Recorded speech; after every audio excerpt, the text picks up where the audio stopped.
Alwi dia bawa di 3 keranjang. Dia membawa di 3 keranjang. Ya, dia harus melewati jalan yang begitu menantang.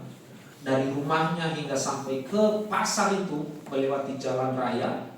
Ya, seperti perjalanan kita kalau di Nias waktu masih zaman-zaman primitif. Ya. Jadi melewati jalan dengan menggendong beratnya tahu, dan bukan tahu yang kecil-kecil yang seperti kita lihat sekarang, tetapi tahu yang sangat-sangat besar. Setiap hari dia melewati itu dan sudah bertahun-tahun dia melaksanakan profesinya sebagai penjual tahu. Dan ketika dia pergi menjual tahu tersebut, mau berapapun yang dia bawa, itu pasti laku, habis, ludes, tidak tersisa ketika dia pulang. Ya. Tetapi ada satu titik dalam kehidupan penjual tahu ini, ketika dia melewati jalan yang sama, langkah yang sama, ya, karena dia harus melewati jalan yang bersawah. Sudah tahu ya, jalan yang bersawah itu lumpur gitu. Dan jalannya bukan jalan raya, tetapi harus melewati jalan setapak di sawah tersebut. Lalu di jalan yang sama, di setiap hari juga dia melewati jalan tersebut dalam titik yang sama, di jam yang sama, di perjalanan yang sama. Tiba-tiba itu dia jatuh terpleset. Ya, dia jatuh terpleset dan akhirnya semua tahu yang tadinya dia gendong itu juga ikut terjatuh, tumpah di sawah tersebut. Ya, lalu si penjual tahu berusaha untuk mengumpulkan tahu-tahu yang masih utuh. Ya, memang tidak pergi dijual, tetapi dia mencoba untuk mengambil tahu tersebut, lalu dia masukkan lagi ke dalam keranjang. Apakah dia pergi ke pasar untuk menjual tahu? Tidak, dia balik kembali. Tetapi Bapak Ibu Saudaraku sekalian, di tengah-tengah itu dia ngedumel. Kenapa? Karena si penjual tahu ini adalah orang jujur. Dia orang jujur, dia menjual, tidak mengambil untung yang begitu besar. Justru malah dia berbuat baik kepada orang. Ketika ada seseorang yang kesulitan, tidak mampu membeli tahunya, justru dia memberikan tahu tersebut. Lalu dia berharap bahwa segala sesuatu itu bisa menjadi baik. Tetapi suatu hari dia jatuh dari perjalanannya setiap hari. Dia berangkat ke pasar, dan tahu-tahu yang tadinya sudah siap untuk dijual ternyata semua kotor, tidak bisa dijual lagi. Dia ngedumel kepada Tuhan, lalu dia marah kepada Tuhan. Tuhan, saya sudah jujur berjualan, saya sudah begini, saya membantu banyak orang, saya sudah memberikan segalanya buat Tuhan. Saya juga ketika datang ke gereja, saya juga melayani Tuhan. Saya ketika juga ada pembangunan di gereja juga, saya juga memberikan sumbangan saya. Apa yang kurang Tuhan? Kok begitu teganya Tuhan membuat saya seperti itu? Lalu di sepanjang perjalanan hingga sampai di rumah dia ngedumel. Ya, dia ngedumel. Dan Bapak Ibu tahu, sepanjang hari itu si kawan ini ngedumel terus. Tetapi dalam satu titik, tiba-tiba Bapak Ibu Saudaraku sekalian, ada seseorang dari pasar yang setiap hari melewati tokonya dia, lapaknya dia, dan tidak pernah membeli kepada si penjual tahu ini. Ya, dia tidak pernah membeli kepada si penjual tahu ini. Bahkan itu bukan langganannya dia. Si orang ini hanya cuma lewat saja di depan lapaknya dia. Lalu dia mencari. Ternyata satu hari dia mencari si penjual tahu ini. Ya, dan akhirnya dia datang kepada si penjual tahu tersebut. Lalu dia tiba di tempat itu, lalu dia mengatakan kepada si penjual tahu, saya mau beli tahu. Ya, saya mau beli tahu. Lah, gimana mau beli tahu? Dibikin juga? Enggak. Ternyata Bapak Ibu, orang ini Yang dia cari bukan tahu yang utuh rupanya, tahu yang sudah hancur. Dia mencari tahu yang sudah hancur, yang sudah kotor, sudah tidak bisa dikonsumsi lagi, sudah tidak bisa dipakai. Ya, bayangkan. Tadinya dia ngedumel, dia marah kepada Tuhan. Kenapa? Karena dia tidak mendapat uang hari itu. Ya, bahkan untung pun tidak ada. Untung pun tidak ada. Gimana mau untung? Jualan pun gak ada. Dan akhirnya si penjual tahu ini dia mengatakan, "Pak, gimana mau beli tahu? Saya belum bikin. Bahkan saya sudah hari ini terkena insiden. Tahu saya semua hancur karena kotor, karena saya terjatuh di sawah." Lalu si pembeli ini, "Saya tidak mencari tahu yang utuh, tetapi saya mencari tahu yang hancur, yang sudah tidak bisa dikonsumsi, yang sudah tidak bagus lagi." Lalu si yang penjual tahu ini terkejut. Bahkan yang menariknya Bapak Ibu, si yang membeli tahu ini dia bayar 2 kali lipat. Dia bayar 2 kali lipat. Dari tahu-tahu si penjual tahu ini yang sudah kotor itu, dia tidak membayar seperti biasanya, tetapi si pembeli ini dia bayar 2 kali lipat. Apa hasil dari ngedumelnya kepada Tuhan? Bapak Ibu Saudaraku sekalian, ada rencana Tuhan dari setiap apa yang terjadi dalam hidup kita. Puji Tuhan. Haleluya. Segala sesuatu yang terjadi dalam hidup kita, tidak mungkin Tuhan tidak punya rencana di dalamnya. Mungkin menurut kita tidak seperti biasanya. Mungkin menurut kita, waduh, saya tidak dapat uang hari ini, saya tidak dapat untung, malah buntung. Mungkin dia harus berpikir besok dia harus menyediakan modal yang sama. Dan mungkin dia harus menyediakan modal 2 kali lipat untuk mengganti untung yang sudah hancur hari ini. Tetapi Tuhan mengirim orang untuk membeli tahu yang hancur dengan dibayar 2 kali lipat. Dan akhirnya si penjual tahu menyesal semenyesal-nyesalnya. Dan akhirnya apa yang terjadi kepada si penjual tahu ini? Dia berdoa kepada Tuhan, memohon ampun kepada Tuhan atas perbuatan yang dia lakukan, atas hujatan-hujatan yang sudah keluar dari mulutnya kepada Tuhan. Bapak Ibu Saudaraku sekalian, mungkin hari ini kita mengatakan, kok saya seperti ini? Kok saya seperti ini? Kok enggak semulus yang kemarin gitu? Sekali ngelamar langsung dapat gitu ya. Kok enggak semulus yang kemarin? Kok sekarang kayak apa ya? Kayak nahan banget gitu ya. Tetapi kita belajar dari satu hal, segala yang sesuatu yang terjadi dalam hidup kita itu ada rencana Tuhan yang sedang Tuhan bentuk di dalam sana ya. Maka hari ini di dalam Mazmur 39 ayat 1 sampai 13 ada pesan yang sungguh-sungguh luar biasa yang Tuhan sampaikan kepada kita. Mazmur 39 ayat 1 sampai 13. Mazmur 39 ayat 1 sampai 13, doa minta tolong, judul yang diberikan oleh Lembaga Alkitab Indonesia untuk pemimpin biduan, untuk Yedutun Mazmur Daud. Pikirku, aku hendak menjaga diri, supaya jangan aku berdosa dengan lidahku. Aku hendak menahan mulutku dengan kekang, selama orang fasik masih ada di depanku. Aku keluh, aku diam, aku membisu, aku jauh dari hal yang baik. Tetapi penderitaanku makin berat. Hatiku bergejolak dalam diriku, menyala seperti api. Ketika aku berkeluh kesah, aku berbicara dengan lidahku. Ya Tuhan, beritahukanlah kepadaku ajalku dan apa batas umurku, supaya aku mengetahui betapa fananya aku.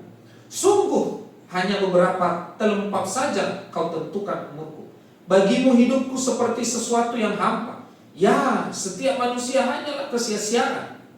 Ia hanyalah bayangan yang berlalu. Ia hanya mempeributkan yang sia-sia dan menimbun, tetapi tidak tahu siapa yang merauhnya nanti. Dan sekarang apakah yang ku nanti-nantikan ya Tuhan? Kepadamulah aku berharap. Lepaskanlah aku dari segala pelanggaranku. Jangan jadikan aku celaan orang bebal. Aku keluh, tidak kubuka mulutku, sebab Engkau sendirilah yang bertindak. Hindarkanlah aku daripada pukulanmu. Aku remuk karena serangan tanganmu. Engkau menghajar seseorang dengan hukuman karena kesalahannya, dan menghancurkan keelokannya sama seperti gegar. Sesungguhnya setiap manusia adalah kesia-siaan belaka. Dengarkanlah doaku ya Tuhan, dan berilah telinga kepada teriakku minta tolong. Janganlah berdiam diri melihat air mataku, sebab aku menumpang padamu. Aku pendatang seperti semua nenek moyangku. Alihkanlah pandanganmu daripadaku, supaya aku bersuka cita sebelum aku pergi dan tidak ada lagi. Puji Tuhan. Bapak Ibu Saudaraku sekalian, kalau misalnya ada pertanyaan kepada kita, siapa di antara kita yang mau menderita? Ya. Satu pun di antara kita tidak akan ada yang mau. Satu pun di antara kita tidak ada yang akan mau. Bahkan jika itu terjadi pun dalam hidup kita, jika penderitaan itu pun terjadi dalam hidup kita, maka mungkin saja itu kita katakan sesuatu kutuk yang sedang terjadi dalam hidup kita. Ya, menolak atau menerima penderitaan.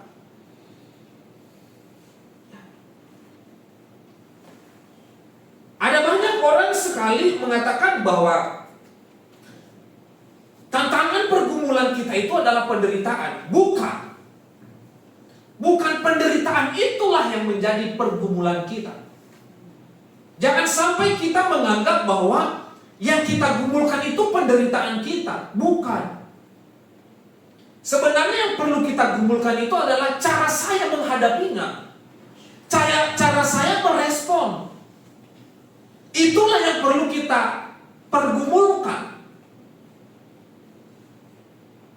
Apa yang terjadi kepada tukang tahu ketika dia jatuh, hancur semua tahunya? Responnya bagaimana? Dia menyalahkan Tuhan. Dia seolah-olah Tuhan meninggalkan dia.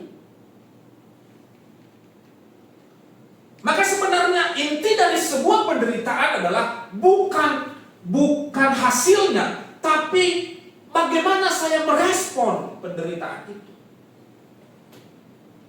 Terkadang respon kita dalam satu penderitaan itu tidak elok. Ada banyak orang ketika dia menghadapi penderitaan, responnya meninggalkan Tuhan. Responnya meninggalkan pelayanan. Ya.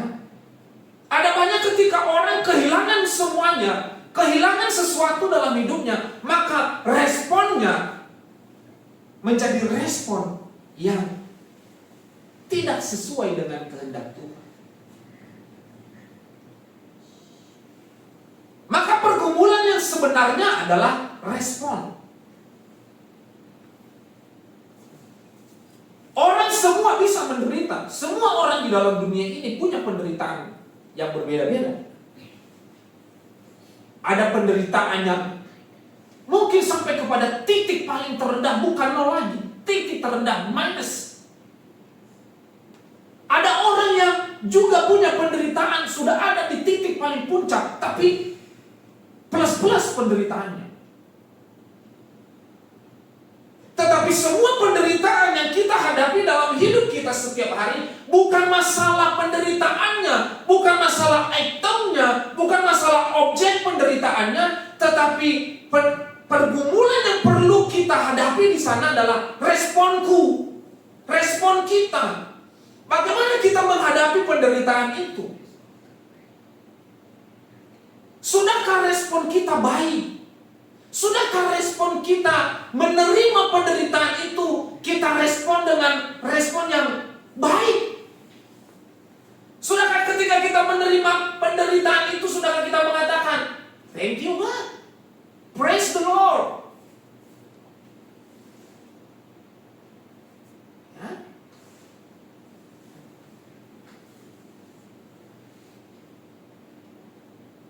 Ini yang perlu kita hadapi karena ego kita itu terlalu besar daripada iman kita sebenarnya. Lihat saja dalam dirimu. Mungkin Anda bertanya, masa iya iman kita lebih besar lah? Lihat di dalam diri kita masing-masing. Mana yang lebih besar? Ego kita atau iman kita? Ya. Kalau imanmu lebih besar, engkau akan tetap setia, taat, aktif kepada Tuhan. Ya. Saya pernah mengatakan, saya mengutip dari perkataan dari Bigman Sirait. Ya. Iman yang besar dan iman yang benar. Iman yang besar itu adalah memindahkan gunung dengan sebiji sesawi. Tetapi iman yang benar, meskipun gunungnya tidak berpindah, saya tetap beriman. Nah, kita lihat di dalam diri kita, bahkan di dalam diri saya sendiri, saya akan melihat itu. Yang lebih besar yang mana? Ego saya atau imanku yang lebih besar?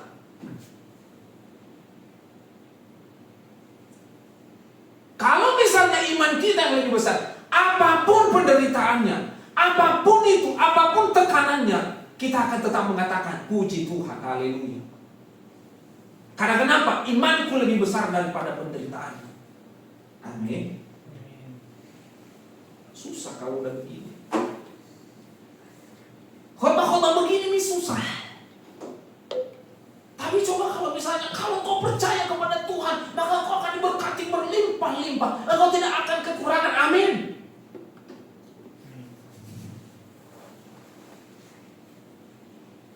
Iman yang besar, ketika kita tahu bahwa iman saya lebih besar daripada ego saya, maka kita harus sadar bahwa semua penderitaan kita, tekanan apapun, dihimpit seperti buah corona sekalipun, maka kita akan mengatakan puji Tuhan.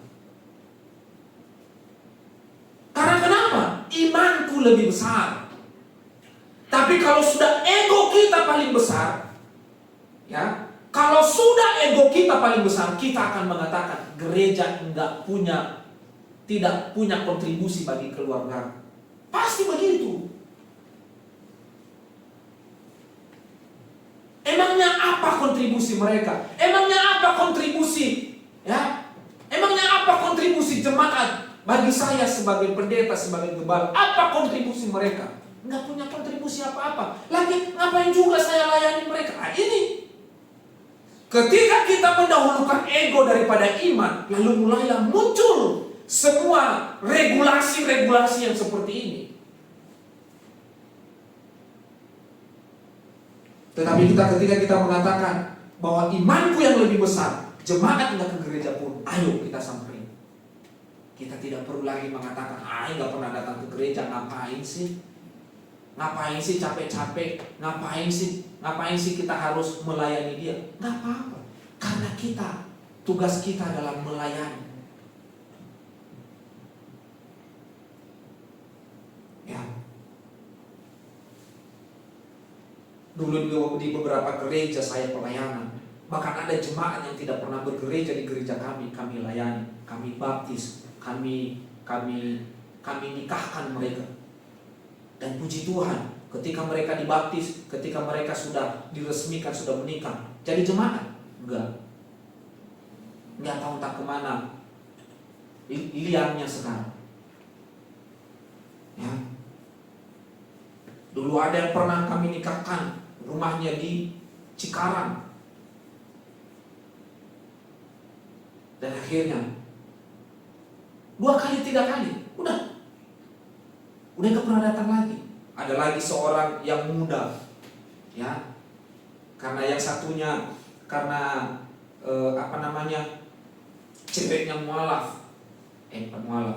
murtadin, ceweknya murtadin, lalu akhirnya mencari gereja yang menerima karena keluarga tidak setuju.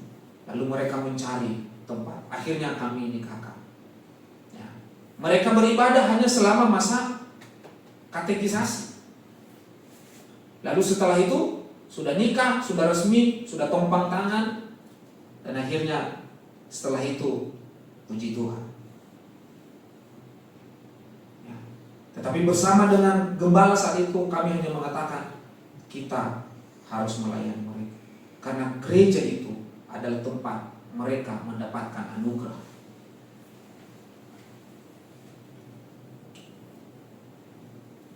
Suka tidak suka, Bapak Ibu Saudaraku sekalian, terima tidak terima, maka penderitaan itu harus kita lalui. Harus kita lalui. Ya. Hari Sabtu yang lalu, 2 minggu yang lalu, 2 minggu lalu atau seminggu yang lalu, saya mengatakan kepada pemuda, apa bedanya kerbau dengan sapi?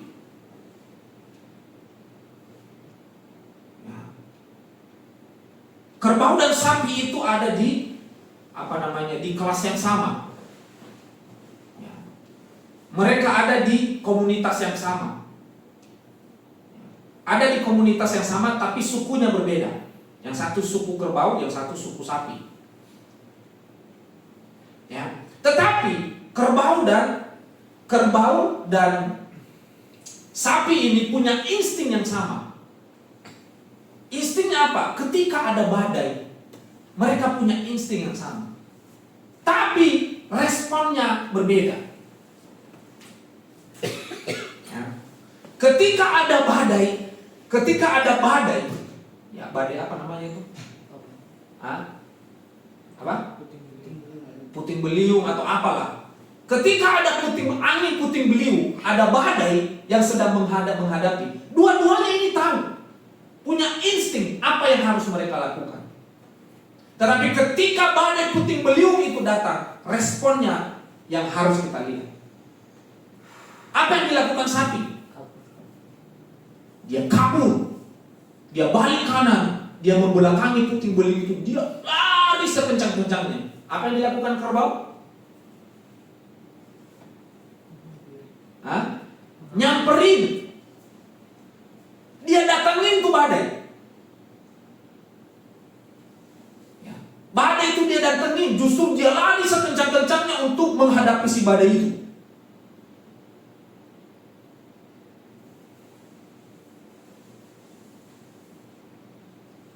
Kira-kira apa perbedaan keduanya?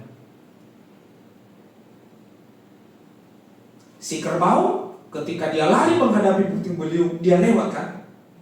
Karena kenapa? Anginnya ke sini, kerbaunya ke sana. Berarti si kerbaunya melewati badainya. Apa yang terjadi kepada sapi?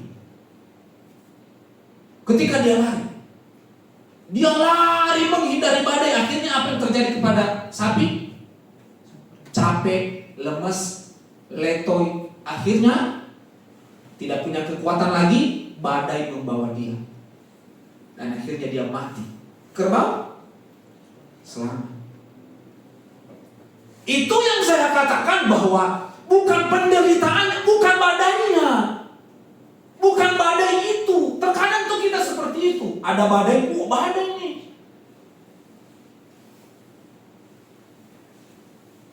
Saya tidak sedang mengatakan, marilah kita jadi kerbau. Jangan. Nanti jadi banteng kan. Kan sulit nanti. Suka ngeruduk gitu ya. Tetapi belajar dari ilustrasi itu bahwa bukan badainya, bukan ombaknya, tapi respon kita. Apa respon para murid ketika ada badai? Mereka sudah tahu ada Yesus di sana. Apa respon mereka? Mencoba ingin selamat sendiri. Mereka mencoba ingin melindungi Yesus, padahal diri mereka pun belum tentu mampu mereka lindungi. Jadi bukan masalah badai itu yang datang, tapi respon kita yang perlu di situ. Nah sekarang ketika penderitaan itu menghampiri kita, respon kita apa?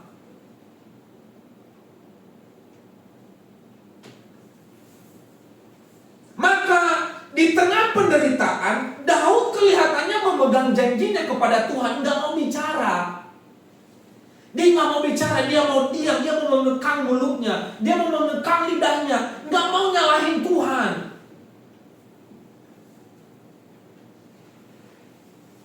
Dalam tulisan Daud yang barusan kita baca itu, bahwa dia mencoba menahan diri, nggak mau ngomong, nggak mau bicara. Dia mengekang mulutnya, mengekang lidahnya.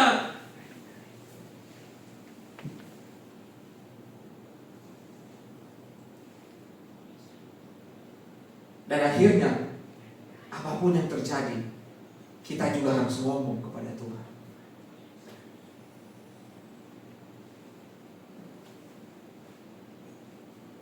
Respon Daud apa? Dia mengatakan, Tuhan, berapa lama lagi umurku? Umurku berapa sih di tanganmu? Umurku berapa sih Tuhan? Ya? Manusia itu hanya kesia-siaan. Maka di ayat 12 dan 13 itu dia menutup, dengarkanlah doaku ya Tuhan.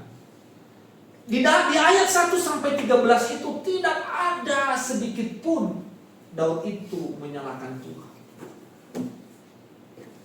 Ini doa minta tolong. Ini Daud sedang terhimpit ini. Daud sedang terhimpit, tidak punya kekuatan, tidak punya power untuk mampu menghadapi penderitaan ini, menghadapi tantangan ini. Tetapi responnya apa? Terakhir dia mengatakan, dia berjanji kepada Tuhan, Tuhan, enggak. Dia enggak mau nyalahin Tuhan.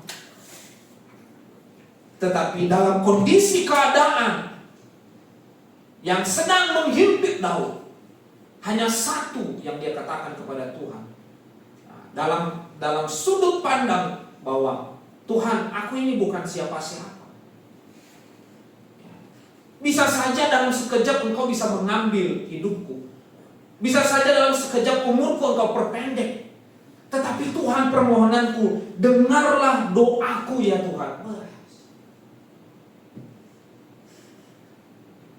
Dengarlah doaku ya Tuhan. Berilah telinga kepada teriakku minta tolong. Kenapa? Daud ini udah sulit. Namanya juga terhimpit. Ada di dalam kondisi, posisi yang tidak beruntung. Tetapi Daud mengatakan, Tuhan, alihkanlah pandanganmu, berikanlah telingamu dalam teriakku minta tolong. Bukan nyalahin. Justru Daud memohon pertolongan kepada Tuhan. So, Bapak Ibu, bukankah kita harus merubah respon kita? Bukankah kita merubah cara kita, metode kita?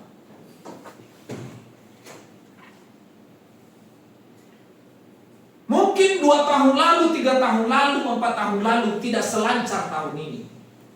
Mungkin kita menyalahkan COVID. Mungkin kita menyalahkan keadaan. Mungkin kita menyalahkan pemerintah. Tetapi Tuhan tidak mau itu. Yang Tuhan mau itu keluar dari badai, bukan lari. Kita harus keluar dari badai. Kita harus merespon badai itu. Makanya di dalam kitab Ayub mengatakan bahwa jadilah seperti laki-laki. Ya, ingat ya, laki-laki, bukan yang kelaki-lakian. Ya, tetapi jadilah seperti laki-laki. Kenapa? Karena laki-laki itu kuat, punya power, suka nantang. Laki-laki itu nggak bisa diberi tantangan. Ketika diberi tantangan, Pak Gembala ngomong ke saya kemarin, bisa nggak nyelesain disertasinya? Wah, ini tantangan ini. Saya bilang bisa dong. Kapan wisuda? Tahun depan. Ini tantangan. Laki-laki itu nggak bisa ditantang.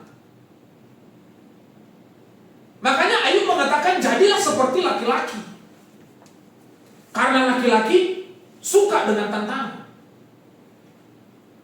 Makanya ketika laki-laki ditolak terus sama cewek, makin ganas dia malah. Jangan ditantang. Makanya perlu di situ adalah respon, keluar dari badai. Respon Daud apa? Ketika dia sudah terhimpit, dia nggak tahu harus bagaimana lagi. Dia ngomong sama Tuhan, Tuhan, hanya satu yang kuminta, dengarkanlah teriakku minta tolong. Ya. Ada orang sekarang begitu pongahnya. Ini Daud raja loh. Ini raja, punya pangkat, ya, negara adidaya pada masanya. Hingga sampai sekarang dia punya bintang itu di Israel. Tetapi orang hari ini baru jadi CEO, baru punya pangkat kasih dan segala macam, kayak ngomong sama Tuhan tuh kayak,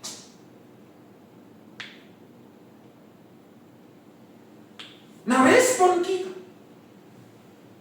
mau tidak mau, menolak tidak menolak, kita harus terima.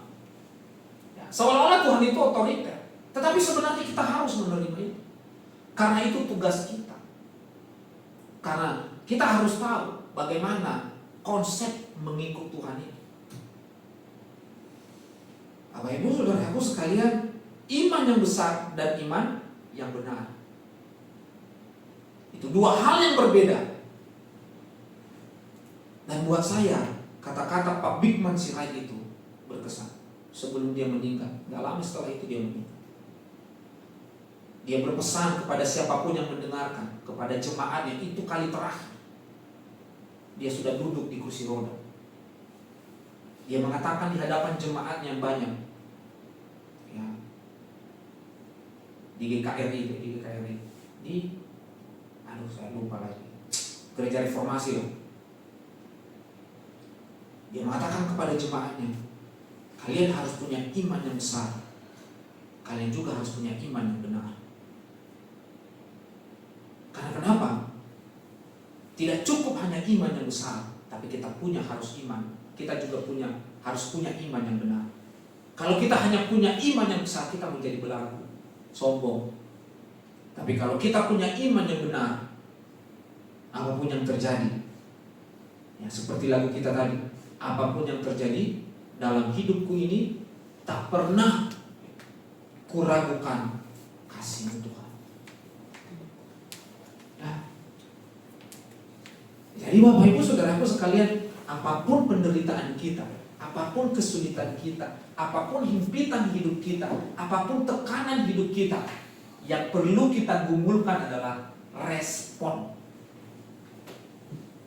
Responmu bagaimana? Ya, responmu bagaimana? Saya sudah mengatakan hari Minggu yang lalu, mungkin rian itu buat saya sakit hati. Mungkin rian itu menghimpit imanku ketika dia ada bersama-sama dengan saya. Dan ya, ada pernah. Tetapi saya tahu, saya merenungkan dan saya melihat bahwa rian itu ada untuk menguji imanku. Dia sudah selesai. Maka yang perlu adalah respon kita ketika ada orang yang tidak kita sukai.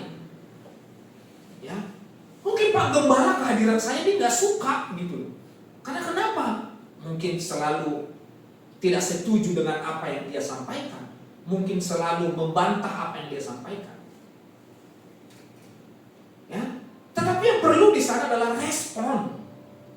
Bagaimana kita menghadapi badai itu? Ya. Maka ketika kita ada di dalam jalan Tuhan, ketika kita ada di dalam setiap langkah kasih Tuhan, maka yang perlu di sana respon kita. Karena kenapa? Sering kita dengarkan, tidak gampang mengikut Kristus karena penderitaan kita ada di sana. Maka jangan lihat penderitaannya, tapi kita lihat respon kita. Ya, kita lihat respon kita menghadapi penderitaan itu. Sering kita fokus kepada objeknya, sering kita fokus kepada itemnya, tetapi kita tidak fokus kepada respon kita. Menolak atau menerima penderitaan, dua hal itu kita harus pikirkan. Saya mau tolak atau saya menerima. Puji Tuhan.